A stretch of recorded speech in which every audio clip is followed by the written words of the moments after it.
Assalomu alaykum. Bugun fizikdagi жұмысымызды аяқтадық. Allah'ımız бүгін nasip qilib. Endi bu жерде 4:30 площадкамыз. Бұған жайғасты 3 қазан менен бір мангал. Endi мына жерде 100 литрлік қазан етке. Мына жерде 50 литрлік шөгінне қазан. Балшаққа, балыққа, қуырдаққа дегендей. Мына жерде 1:30 мангалымыз, іші 80 сантиметр, 15 балшыққа шашылып кетеді.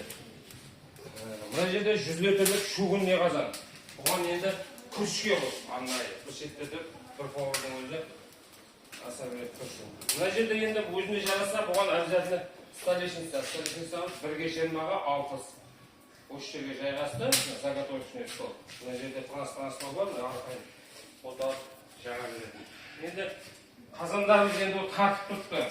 Ол жаңа тексеріп бәрін көрдік. Бұл енді мангалымыз өзіміздің. Бұл енді тягасы. Мына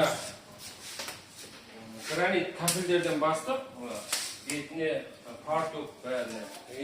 Оны жуып, лактедік, краскіледік. Тапсырыс қабылдаймыз. Ақтау, Жаңаөзен қаласы. Телефон нөмірлеріңіз профилда хабарлассаңыз болады. Сізге ұнаған болса лайк, коммент аямаймыз. Рахмет, сау